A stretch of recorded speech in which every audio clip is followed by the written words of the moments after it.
I love Brothership. Truly, I'm almost done with it. But there's something I have to critique that isn't affected by whether or not I'm done with the game. There's an issue I have with Brothership that can be seen from a mile away. You don't even need to play the game technically. I'm surprised I barely see anyone talk about it. It may seem like a minor detail on the surface, but it's directly related to how these games are structured and what makes Mario & Luigi to me. The island hopping system kinda sucks. I love everything about the islands themselves, but man, the fact that they're all disconnected from each other like different levels, making the game artificially feel so much more linear, has such a bigger impact on me than it probably should. I'm aware probably no one else cares about this, so what, it's still the same gameplay, just formatted differently. But no.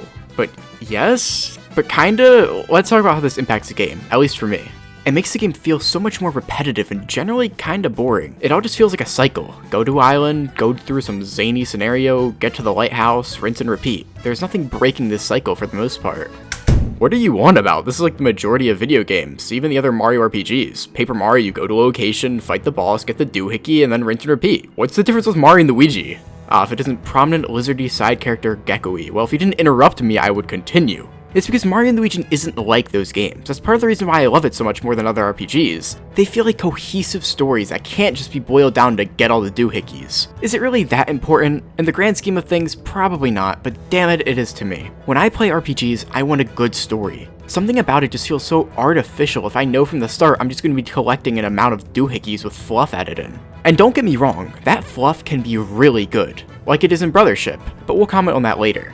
Okay, wait, you're making no sense. You don't like RPGs where it boils down to stuff like that, yet some of your favorite series are Paper Mario and Pokemon. You actually have a problem. Let me speak! I'm still able to enjoy those games because I understand what I'm getting myself into, and I understand it with Brothership as well. The reason I'm only upset with Brothership specifically is because A, the rest of the series doesn't follow this more linear format, and B, it negatively impacts the rest of the game, and this is something we'll touch on later. Every Mario & Luigi game previously, the plot was purely developed by new developments in the story. There are probably a lot better ways I could word it, but you never knew what was going to happen next. Yes, there was at least the general idea of like when you get to Pill Island and you see all these zany locations, realizing, oh, I'm going to have to go to all these places. But at least you don't know why, you don't know what you're doing there, you don't know much of anything. I know it's probably a minor detail for most, but it's that immersion that means the world to me with these games. If Paper Mario had more of that, I genuinely might enjoy it more than Mario & Luigi. This aspect of Brothership is where even Paper Jam beats it. One of the big things that made Paper Jam still a decent Mario & Luigi game for me was where the story took you. The characters and locations are dull, but it's the writing that makes the best of what it can be.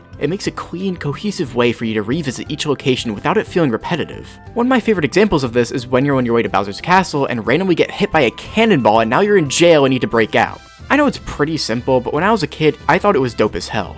Sure, in Brothership there are a few things, but they can get easily repetitive, especially when you just want the plot to progress. Won't get too deep into it, but there are times you need to revisit islands for certain plot reasons, but none of it really amounts to anything in the overall plot. That's all reserved for new islands.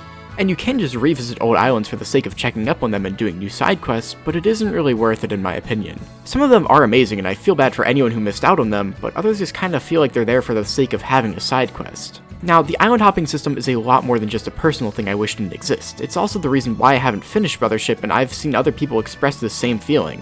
This island hopping system leads to an incredibly repetitive structure at times. It gets tedious. Of course I can't comment on the game past the third sea, but from what I said earlier, it just feels like a process. And it would be a lot better if the little stories were part of the overarching plot, but 90% of them aren't. Now, being so repetitive like this isn't necessarily a bad thing, far from it. Again, other games will do the same thing and you don't see people complaining about it. But with Brothership, it's over a 40-hour runtime makes this dreadful at times. There are Mario & Luigi games that are pretty long, and sometimes that's okay. They're well paced and the runtime feels right. But there are other Mario & Luigi games. And don't get me wrong, they are great games, amazing even. But dear god, they do not need to be so long. This sentiment applies to Brothership. I don't think its pacing is as bad as Dream Team, far from it, but it is way too long, and this is coming from someone who loves long games. They just need to have some proper pacing for it. This pacing makes the game feel like a slog to get through at times, especially when you just want the story to keep moving. For me, the game just gets tiring to keep playing after a few hours. It's not a bad thing, but it's definitely a pick up and play for a bit type of game, which I'm just not used to with Mario & Luigi. And that's the thing, this game feels like the furthest from a Mario & Luigi game, which is completely understandable. It's a new group of developers, a big hardware transition, and much more. The only reason I put it out is because the game is great, and it makes a lot of decisions that feel Mario & Luigi. It's just this aspect that sticks out like a sore thumb in my opinion. It does feel wrong to be criticizing a game I haven't finished, and I don't plan on doing this again, but I felt like this is something I can critique based on the nature of what it is. It is a fundamental pillar of this game, and I feel like it only negatively impacts the game. What I would have done differently? Obviously, yeah, the plot heavily leans on the islands being disconnected, and I don't know how the story ends, but I would rewrite it so that Concordia is still connected, but the villains are still causing havoc through the other methods they begin using in the Third Sea. If you know, you know. I feel like while it would have required quite a bit more work, it would have only benefited from it. It would have made the game feel a lot more connected, both figuratively and literally. Again, I can't stress this enough, Brothership is still really good, and it's only getting better. But this is something I just couldn't ignore, and it won't change with the game getting better. I won't give the game a rating out of 10 or anything, because I'm terrified of that stuff.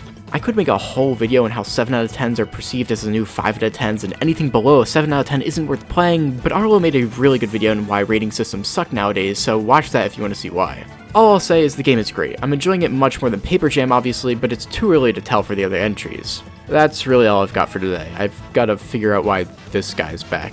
I thought we left December 2023 behind us. Anyways, comment below how you're feeling about Brothership. I haven't heard much raw opinions on the game, and even if you're not finished with it, let me know your favorite aspect so far. I also want to know your thoughts on Snoutlet specifically. I haven't seen many people talk about him. But thank you all so much for watching. I'll see you next time.